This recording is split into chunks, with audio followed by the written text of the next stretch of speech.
नमस्कार, मैं हूं निखिल और आप देख रहे हैं रक्षा मामलों पर हमारी खास पेशकश रखवाले।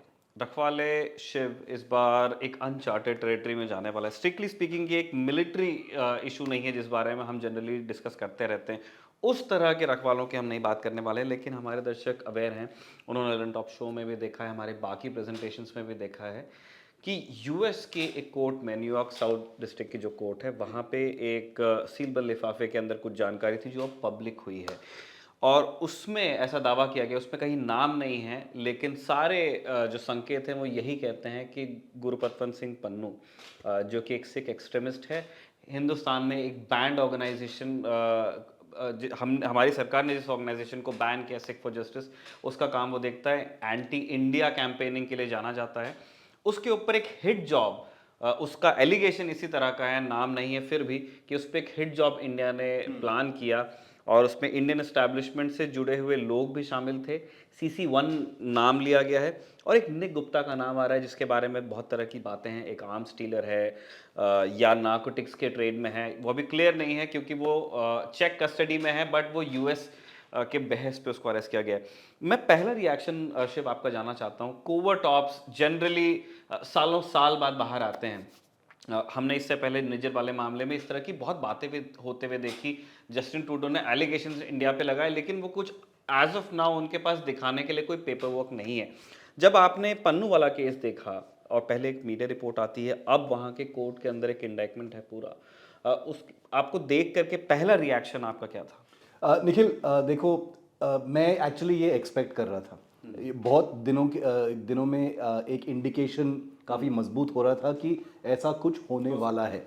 पहला इंडिकेशन ये था, जैसे आपने बताया, कि ट्रूडो के जो एलिगेशंस, वो पहले ही पता चल गया था कि जब ट्रूडो ने सितंबर में ये जो एलिगेशंस है सामने किया था, उसी समय ये काफ़ी साफ था निखिल कि ये अमेरिका से हुआ है, क्योंकि कनाडा के पास इतना अच्छा इंटेलिजेंस गैदरिंग मशीनरी है नहीं उनके पास, और उनका जो जासूस नेटवर्क है काफ़ी अमेरिका से कोई भी कंपेयर नहीं कर सकता। तो वो पहला इंडिकेशन था। दूसरा इंडिकेशन ये था कि वो एक फाइनेंशियल टाइम्स में एक आर्टिकल भी आया था इस चीज़ के ऊपर, और कुछ ही दिन बाद अभी ये यूएस अटॉर्नी में ये डॉक्यूमेंट सामने आए हैं। पहले तो ये बहुत दिलचस्प चीज़ है, बहुत इंटरेस्टिंग है। जो जो जो फैक्ट्स है इसमें, निक गुप्ता, CC1, एक थ्रिलर की तरह, एक पूरा बढ़िया बॉलीवुड थ्रिलर टाइप का है, बॉच्ड इंटेलिजेंस ऑपरेशन को लेकर। लेकिन ये एक बहुत गंभीर मामला है निखिल। मैं दो चीज़ बताना चाहता हूँ। एक तो मैं बिल्कुल सरप्राइज नहीं हूँ, मैं एक्सपेक्ट कर रहा था कि ऐसा कुछ होगा। हो सकता है। दो लेयर्स हैं इस स्टोरी में। एक है कि फैक्चुअली ऑन ग्राउंड क्या हुआ है, जो कागज़ में लिखा गया है, और दूसरा जो इम्पैक्ट है और हम इसको कैसे रिसीव करेंगे, क्या एक्शन लेंगे। पहले मैं बताना चाहूँगा निखिल कि अमेरिका, जैसे आपको पता है, वो एक इंटेलिजेंस के मामलों में एक पुराना खिलाड़ी है। वो they are the OG country as far as intelligence is concern, और ऐसा कुछ नहीं है उस देश में वो नहीं जानते हैं। स्पेशली जो विदेश के जो ऑफिसर्स हैं, जो काम होता है उनके एम्बेसीज में, कम्युनिकेशंस जो होता है, हमको समझना पड़ेगा कि उनके पास सब जानकारी पहले से ऑलरेडी है। जो कुछ बात होती है, जो कुछ कम्युनिकेशन होती है व्हाट्सएप पे या टेलीग्राम पे या सिग्नल पे, इसका कोई डिफरेंस नहीं होता है उनके पास। अगर कुछ इंटरेस्टिंग चीज़ है, उनके पास ऑलरेडी पहले से ये खबर है उनके पास। ये समझना पड़ेगा कि वो किस चीज़ को कैसे इस्तेमाल करते हैं। मेरा इमीडिएट अंडरस्टैंडिंग ये है निखिल कि ये रशिया यूक्रेन, इंडिया का जो स्टैंड हुआ है रशिया यूक्रेन के ऊपर, मैं एक बिग पिक्चर का एनालिसिस दे रहा हूँ। वो ये है कि यूएस का एक परसेप्शन ये है कि इंडिया एक बहुत नज़दीकी पार्टनर है यूएस का, लेकिन वो काफ़ी इंडिपेंडेंटली चलता है। वो रशिया के पास भी चलता है, वो यूएस के पास भी चलता है, वो रशिया का भी सामान लेता है, यूएस का सामान भी लेता है। तो यूएस के पास ये वेपनाइज्ड इंटेलिजेंस होता है। और अगर हम ये कागज़ पढ़ेंगे, I don't know if you agree with me, लेकिन ऐसा भी लगता है कि ये जो ऑफिसर है वो इसको ट्रैप किया गया है, उसको फंसा दिया गया है, कि उनको पता था कि ये हो सकता है, कनाडा में शायद ये हुआ है, और इसलिए उसको फंसा दिया गया है शायद। लेकिन ये एक गंभीर इशू है, क्योंकि इंडिया ने, जैसे आपने देखा, इंडिया ने इमीडिएटली रिएक्ट किया कि हम एक हाई लेवल इंक्वायरी बिठा देंगे, which is exactly the opposite of what they did with Canada. Canada के साथ उन्होंने बिल्कुल इस बार सीरियसली लिया है। इस बार बहुत सीरियसली लिया है, क्योंकि आप हम तुलना भी नहीं कर सकते। कनाडा के साथ हमारा जो रिश्ता है वो एक रिश्ता है, लेकिन यूएस के साथ एक बहुत ही गहरा मल्टी लेयर्ड रिश्ता है और वो कंपेयर नहीं कर सकते। लेकिन गुरपतवंत सिंह पन्नू के ऊपर आते हैं Nikhil for a second. I know you are going to ask me about this, लेकिन जो इंडिया का जो रिएक्शन है उसमें से तीन चीज becomes very clear to me. एक वो ये है कि गुरपतवंत सिंह पन्नू एक मामूली अमेरिकन सिटीजन नहीं है, राइट। ठीक है, क्योंकि कोई भी यूएस मशीनरी इतना ज़्यादा काम नहीं करेंगे एक शख्स के ऊपर। तो ये एक मामूली नागरिक नहीं है यूनाइटेड स्टेट्स का। दूसरी चीज़ वो ये है कि जो खालिस्तान का इशू है वो काफ़ी अभी ग्लोबलाइज हो गया है। यूएस ने ये तय किया है, ये निर्णय लिया है कि इस आदमी के ऊपर हम ये केस फाइल करेंगे, क्योंकि उनको पता है कि ये खालिस्तान का इशू जो है एक इमोटिव इशू है पॉलिटिकली इंडिया के लिए।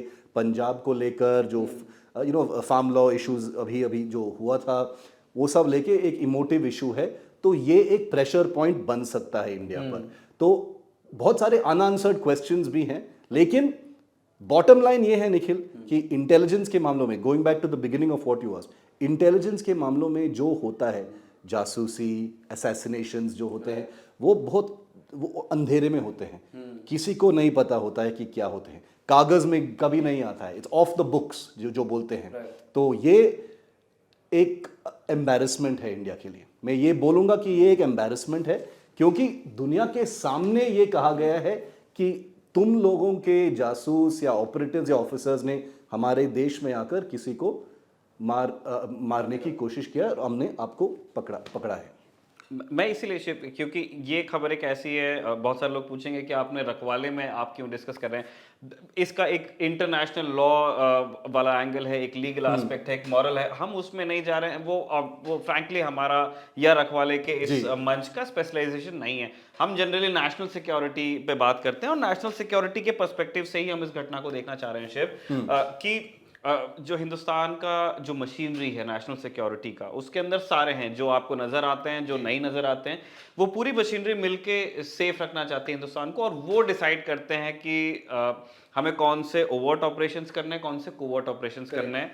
और जैसे कि कोवर्ट ऑपरेशंस के बारे में होता है, वो सालों साल बाद हमको पता चलता है कि अच्छा ये चीज ऐसी हुई थी, या फिर एकदम हाशिया स्टोन्स में लोग बताते हैं कि इस तरह का कुछ हुआ होगा, लोग अपने मेमोआ में लिखते हैं। लेकिन ये चीज जैसे आपने कहा काफी एम्बैरेसिंग तरीके से बाहर आ गई है। तो मैं इसका एक नेटसेक पर्सपेक्टिव से ही इस घटना को देखना चाहता हूँ। जो यूएस एलिगेशन है वो बात कर रहे हैं कि कोई एक्स सीआरपीएफ मेरे हिसाब से ऑफिसर ही हो सकते हैं, CC1 जिनको नाम दिया गया है, और उन फील्ड ऑफिसर होने की उनकी बात है, इंटेलिजेंस और सिक्योरिटी मैनेजमेंट का नाम है। इस तरह का संकेत पैदा होता है कि या तो ये हिंदुस्तान में रह के हिंदुस्तान से बाहर जो गतिविधियां हैं उनको डील करते थे, या फिर जिस तरह से एम्बेसी में अलग अलग पोर्टफोलियो में स्टाफ होता है, हो सकता है कि उस तरह का कोई प्रोफाइल रहा हो। शिव, जो ओवरसीज इंडियन मिशंस होते हैं वहां पे नेटसेक पर्सपेक्टिव से किस तरह की पोस्टिंग्स होती हैं? निखिल, हर कोई एम्बेसी या हाई कमीशन में, और मैं ना सिर्फ इंडिया के बारे में बात कर रहा हूँ, हर देश करता है, वहां पे एक यूनिट होता है इंटेलिजेंस का। मानो या ना मानो, कोई एक छोटा यूनिट होता ही है एक्सटर्नल इंटेलिजेंस के लिए। और इंडिया के सारे एम्बेसीज में, मैं जो बोल रहा हूँ ये कोई सीक्रेट नहीं है, ये बिल्कुल ओपन डोमेन इंफॉर्मेशन है। वो ये है कि इंडिया का एग्जांपल लेते हैं हम, हर कोई एम्बेसी में या हर कोई हाई कमीशन में एक रिसर्च एंड एनालिसिस विंग का ऑफिसर होता ही है। अगर वो एक महत्वपूर्ण देश है जैसे कि यूएस, तो वहाँ पे एक स्टेशन ऑफिसर हो सकता है, मतलब हाई लेवल आदमी हो सकता है। छोटा देश में जहाँ पे थ्रेट नहीं है या वहाँ पे कोई स्ट्रेटेजिक इम्पोर्टेंस नहीं है, तो एक लोअर लेवल ऑफिसर हो सकता है, तो वो कैलिब्रेट कर सकते हो। लेकिन हर देश का हर एम्बेसी में एक इंटेलिजेंस का सेटअप होता ही है। दूसरा निखिल, हमको याद रखना पड़ेगा कि हमारे हर एम्बेसीज में एक डिफेंस अटैचे का ऑफिस भी होता है। और डिफेंस अटैचेज जो हैं, जो हम भेजते हैं एम्बेसीज में, उनका जो पेरेंट डायरेक्टरेट है इंडिया में वो है मिलिट्री इंटेलिजेंस, ना कि not not Service headquarters not नहीं। Military operations, not service headquarters, you know not military secretary branch, not MEA, but military intelligence. मतलब उनका पेरेंट डायरेक्टरेट जो वो रिपोर्ट करते हैं वो है DGMI, मिलिट्री इंटेलिजेंस का जो अध्यक्ष है उनको रिपोर्ट करते हैं। वो एक डिप्लोमेटिक रोल है उनका, लेकिन इंटेलिजेंस उनका पेरेंट डायरेक्टरेट है। इससे साफ साफ पता चलता है कि उनका जो काम है, उनका जो रिस्पॉन्सिबिलिटी है वहां पर, अलग फ्रॉम द रॉ ऑफिसर हु इज देयर, उनका भी जो रोल है, उनका जो जॉब प्रोफाइल है, वो ना सिर्फ defence partnership, defence relationship, military cooperation है, लेकिन ऑल्सो इंटेलिजेंस गैदरिंग। तो ये दो चीज है। तो इसीलिए यूएस ने नाम नहीं लिया है, और मुझे इसलिए लग रहा है कि वो उन्होंने सिर्फ, मेरा मानना पर्सनल, मैं गलत भी हो सकता हूँ, बहुत सारे फैक्ट्स अभी सामने नहीं आए, उन्होंने शायद नाम ही इसलिए नहीं लिया है क्योंकि हो सकता है किसी डिप्लोमेटिक पोजीशन पे रहे हों और आप उस एम्बैरेसमेंट से खुद वो भी बचना चाहते हैं, हमें भी बचाना चाहते हैं, क्योंकि फिर बहुत सारे यूएस नेशनल्स यहाँ भी बहुत सारे काम कर रहे हैं जो ट्रीटमेंट कनाडा को मिला था। तो इसीलिए शिव, हम आगे बढ़ते हैं। अगर इस थ्योरी में माना जाए, जिस तरह से स्टेटमेंट आया है डिपार्टमेंट ऑफ जस्टिस का और जो उन्होंने स्टोरी लिखा है, उनका कहना है कि एक सम गवर्नमेंट ऑफिशियल CC1 ये एक व्यक्ति को कांटेक्ट करते हैं जो किसी क्रिमिनल केस में कहीं फंसा हुआ है, गुजरात में, निक गुप्ता उसका नाम बताया जा रहा है। और यहाँ तक की चीज़ें समझ में आती है। ये कहानी हमने फिल्म में भी बहुत बार देखी है, थ्रिलर्स में भी बहुत बार पढ़ी है, या फिर रियल लाइफ सिचुएशंस में भी कई बार ऐसा हुआ है कि किसी एक ज़रूरतमंद को पकड़ा जाता है, उसको दूसरा काम देके उसकी किसी एक ज़रूरत को पूरा किया जाता है। तो मुझे निक का सिलेक्शन समझ में आ रहा है, लेकिन मुझे शिव निक का बिहेवियर समझ में नहीं आ रहा है, क्योंकि जिस तरह से उसको लिखा गया है ये काफी इजी है टू ट्रैक। वो कोई बहुत ज्यादा सावधान, उनके पास पिक्चर्स हैं जो डॉलर बिल्स व्हाट्सएप के बात कर रहे थे। हाँ, क्या आपके हिसाब से थोड़ा सा कम, अगर ये सच बात है जितना जो यूएस के एलिगेशन से, क्या थोड़ा सा कैजुअल या कैलस ऑपरेशन था? दो चीज हो सकता है इस पे निखिल। वो और मैंने ये बिल्कुल यही सवाल किया था, मेरा एक रिटायर्ड दोस्त है जो इंटेलिजेंस एजेंसी में था, उनका जवाब ये है। देखो, कोई क्लियर जवाब नहीं हो सकता क्योंकि हमारे पास सारे जो फैक्ट्स है नहीं है, लेकिन हम ये बिल्कुल बता सकते हैं कि दो चीज हो सकते हैं। एक कि जैसे आपने बताया, ये केयरलेस हो सकते थे कि अरे व्हाट्सएप पे ही बात करते हैं, ये सब, ये जो सेंसिटिव चीज़ है ये व्हाट्सएप पे ही बात करते हैं। दूसरा पॉसिबिलिटी वो ये है निखिल, वो एक एंगल है कि hiding in plain sight. Hiding in plain sight जो इंटेलिजेंस के संदर्भ में वो ये है कि आप ऐसे काम करो, अपना जो सेंसिटिव, बहुत ही प्राइवेट जो कॉन्वर्सेशंस हैं, आप ऐसे करो, ऐसे ऐप्स पे करो, ऐसे ईमेल्स पे करो कि दूसरों को, जो आपको देख रहे हैं, वो उनको लगे कि इसके पास कुछ छिपाने की है ही नहीं, वो तो खुल के बात कर रहा है, इसका मतलब है कि ये सेंसिटिव नहीं है। तो एक डाइवर्जनरी टैक्टिक भी हो सकता था। तो हमको अभी इस वक्त हमको साफ साफ नजर में नहीं आता है कि वॉज इट केयरलेसनेस और was it a diversionary tactic, वो सामने नहीं आता। लेकिन मेरा मानना है कि ये शायद केयरलेसनेस था निखिल, क्योंकि जैसे आपने बताया पिक्चर्स भी हैं, कॉन्वर्सेशंस के सारे ट्रांसक्रिप्ट्स भी हैं, ऑडियो कॉल रिकॉर्डिंग है, वीडियो कॉल रिकॉर्डिंग, आप एक दो बार कर सकते हैं, लेकिन हर बार। लेकिन एक तीसरा एंगल भी हो सकता है, वो ये है निखिल कि जब United states national security agency CIA उनके पास जो जासूस करने के लिए सामान है अमेरिका के पास, वो तो कोई रोक नहीं सकता है। आप जो भी ऐप यूज करो, आप जो भी मशीन यूज करो, एनक्रिप्शन यूज करो, उन्हीं लोगों ने बनाया है, उन्हीं ने इन्वेंट किया, उनके पास कोड ब्रेकर्स हैं उनके पास। तो अगर कुछ पर्सन ऑफ इंटरेस्ट बन जाता है, यूएस की तरफ से कोई पर्सन ऑफ इंटरेस्ट बन जाता है, तो वो उसका परमानेंट ट्रैक होता है। मैं इसीलिए मैंने ये कैलस और कैजुअल वाली बात हमने सिर्फ इसलिए भी पूछी क्योंकि इससे पहले गुरपतवंत पन्नू से पहले के जितने इंसिडेंट्स हैं जहाँ पे नाम लिया गया, अभी पाकिस्तान में बहुत सारे लोग हैं जिनकी सिक्योरिटी इनफॉर्मली बढ़ाई जा रही है क्योंकि वहां पे भी इस तरह के इंसिडेंट्स हुए हैं, कुछ अफगानिस्तान में है, कनाडा, और अब यूएस का नाम आ रहा था। इससे पहले के सारे ऑपरेशंस क्लीन थे। कोई प्रूफ नहीं है, किसी ने किसी को गोली चलाते हुए देखा नहीं है, कोई इंजर नहीं हुआ कभी। एक मिलिट्री ग्रेड की तैयारी दिखती है उसके अंदर कि जो डिलीवरेबल था वो डिलीवर हुआ और उसके बाद में वो सिर्फ खबर के शक्ल में बाहर आई। लेकिन यहाँ पे इसीलिए पूरा बाहर आ गया ये। सब बाहर आ गए, और इसमें थोड़ा यूएस इन्वेस्टमेंट दिखता है कि उनको जब पता चल गया, उन्होंने सीधे नहीं बताया। वो शायद वो चाहते थे कि कुछ सबूत पैदा हो, उन्होंने उनको बात करने दी, उन्होंने वो पैसे का एक्सचेंज होने दिया ताकि एक रेड हैंडेड उनको पकड़ने के लिए पक्का सबूत उनके पास दिखाने के लिए रहे।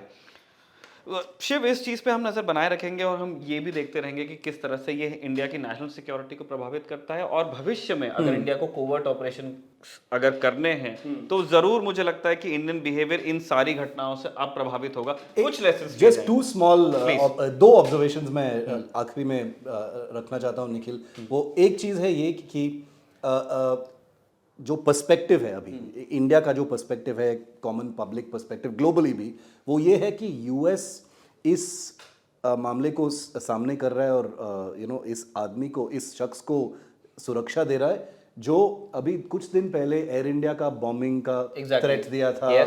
वो बाउंटी पब्लिश किया था, इंडिया के जो के दूतावास के स्टाफ हैं उनको मारने के लिए पैसे ऑफर कर रहा था। वो ऐसे शख्स को लेकर ये केस उन्होंने दर्ज किया है। तो एक वो पहली बात, जो खालिस्तानी सेपरेटिस्ट बोलते हैं, जो इंडिया प्रोस्क्राइब करता है कि वो एक आतंकवादी है, ना सिर्फ एक सेपरेटिस्ट, तो वो सबके नज़र में आ गया है कि यूएस ऐसा भी करता है। मैं ऐसे नहीं बोल रहा हूँ कि ये एक बहुत बड़ा चीज़ हो जाएगा, क्योंकि यूएस ने बहुत ऐसे काम किए हैं लेकिन दुनिया का सबसे बड़ा डेमोक्रेसी बोल रहा है कि ये एक आदमी एक टेररिस्ट है, और दुनिया का सबसे पुराना डेमोक्रेसी ये बोल रहा है कि हम इसको सुरक्षित रखेंगे। तो ये एक पर्सपेक्टिव है।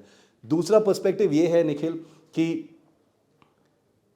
इंडिया के परसेप्शन के हिसाब से एक साइड, और मैं I don't like talking about sides, like एक परसेप्शन ये है कि हमने किसी देश का दुश्मन को मारने के लिए कोशिश किया और हम असफल रहे, ये पूरा फेल हो गया।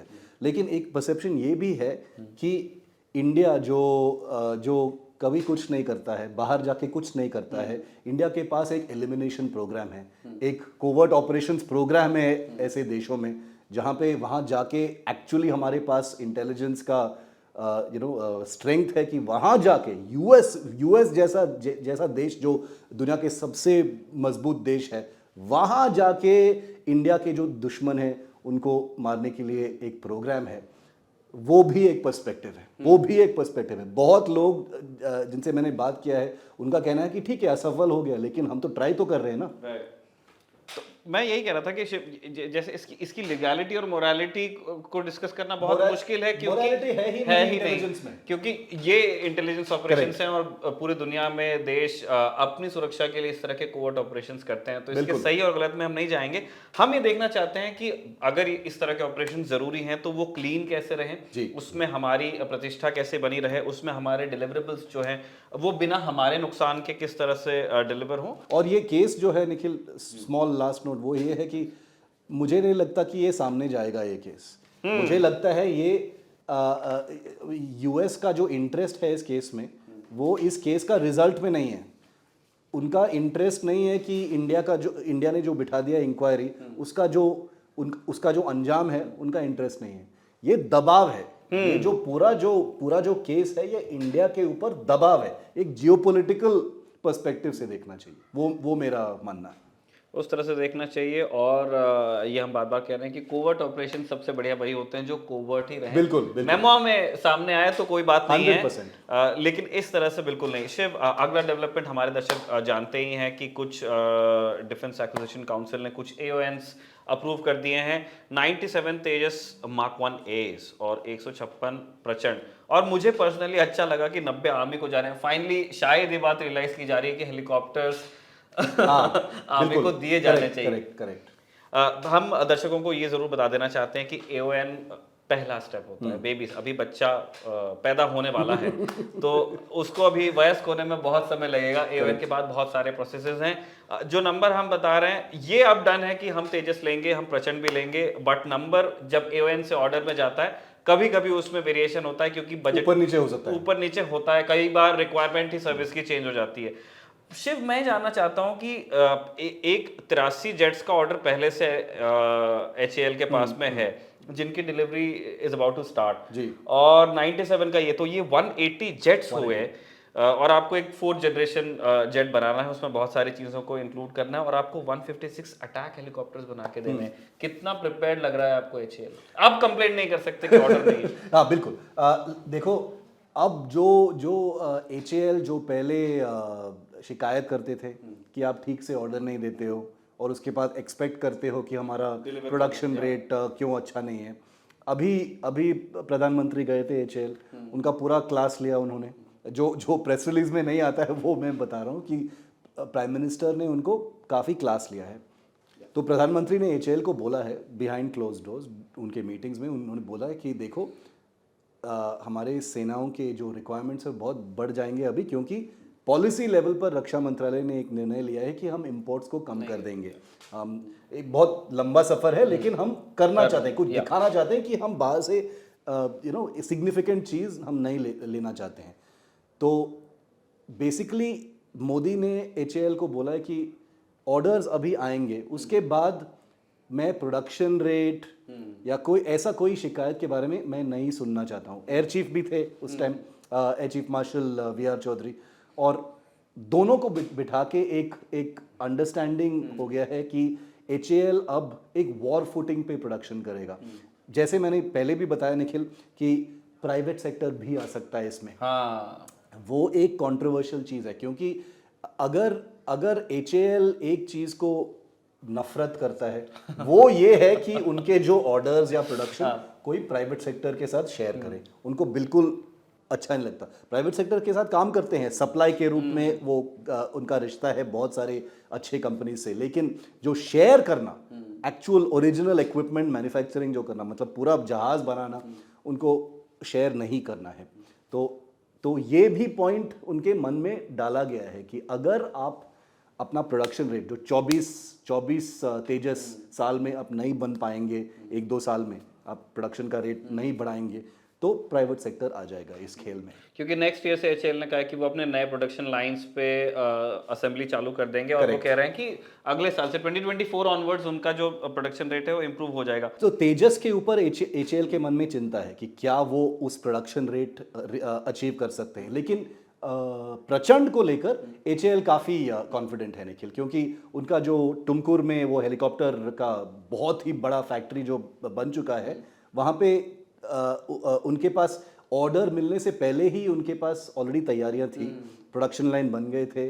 और क्योंकि तेजस तो आडा का एयरक्राफ्ट था, एरोस्पेस डेवलपमेंट एस्टेब्लिशमेंट, लेकिन प्रचंड जो है वो एचएएल का ही चीज़ है। तो उनके पास सारे ड्राइंग सब कुछ उनके पास ही है।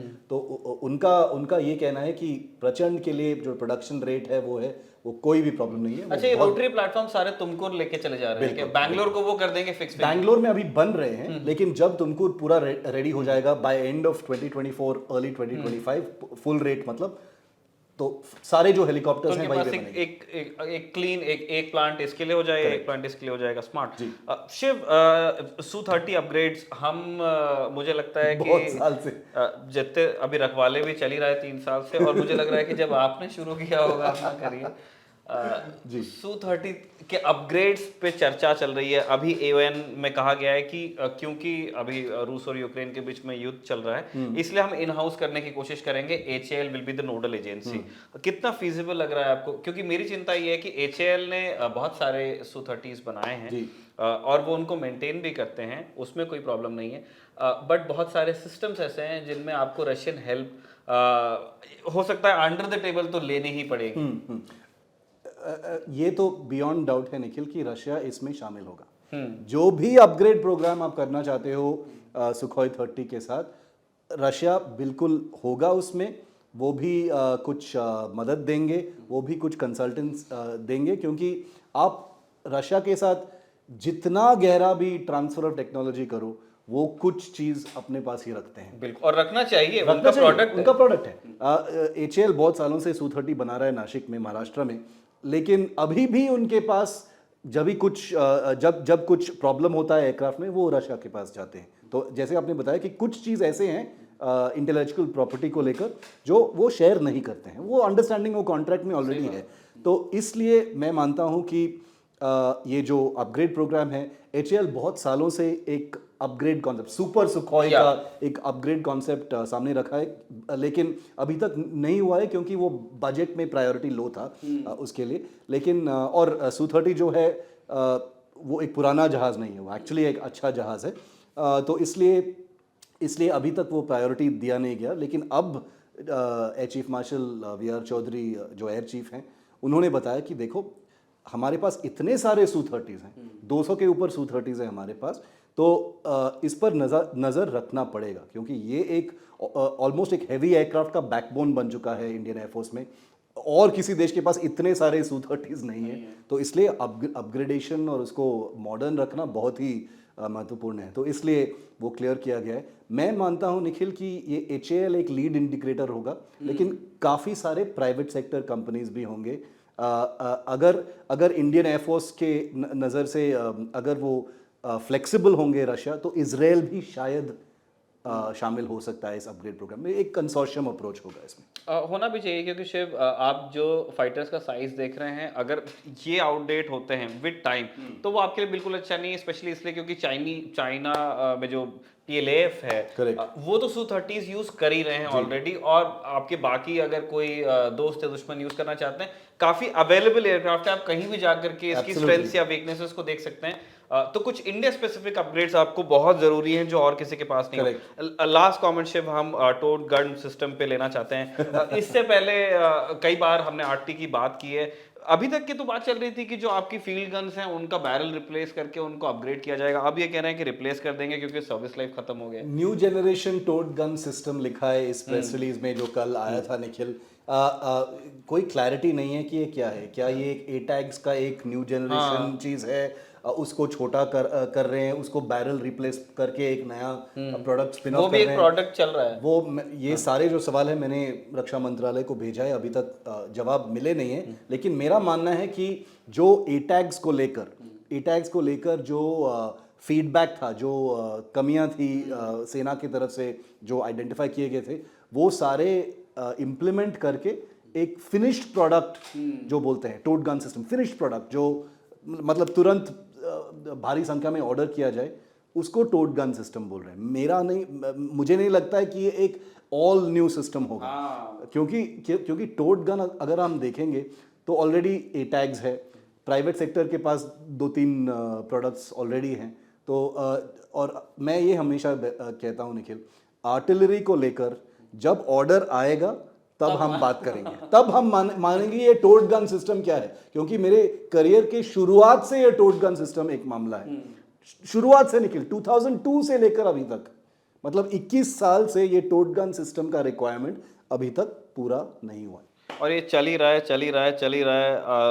आप भारत फौज ने एक पूरी गन डेवलप करके एक्सपोर्ट कर दी है, वो अपने यहाँ आई नहीं है अभी तक के। तो शिव फिर इसी नोट पे रखवाले की किस को ख़त्म करते हैं कि जैसे जैसे अब आपके करियर को तो 20 साल हो गए, हम चाहते हैं कि जब हमारे 20 हों तब तक के जो टोड गन सिस्टम आ जाएगा, वो आ जाए, उसे जहाँ पहुँचना है वो वहाँ पहुँच जाए, और हमारी सर्विसेज को सही क्वालिटी का इक्विपमेंट मिले, सही क्वालिटी का एमो मिले। हम गुरपतवंत सिंह पन्नू की जो केस में जितने डेवलपमेंट्स हैं रखवाले के, बाकी शोज में ज़्यादा फेथफुली हम उनको कवर करेंगे। अगर रखवाले के लायक हमें उसमें कोई विषय मिला तो हम दोबारा रखवाले में डिस्कस करेंगे। और जैसा कि हमने पिछले हफ्ते वादा किया था अपने दर्शकों से कि इस बार हम गोली नहीं देंगे, हम रेगुलर टाइम पे ये एपिसोड लेकर आ रहे हैं, ये चीज़ बनी रहे, इस वादे के साथ कंक्लूड करते हैं इस किस को। शुक्रिया आपका रखवाले किस को देखने का, और शुक्रिया शिव आपके वक्त का भी। Thank you.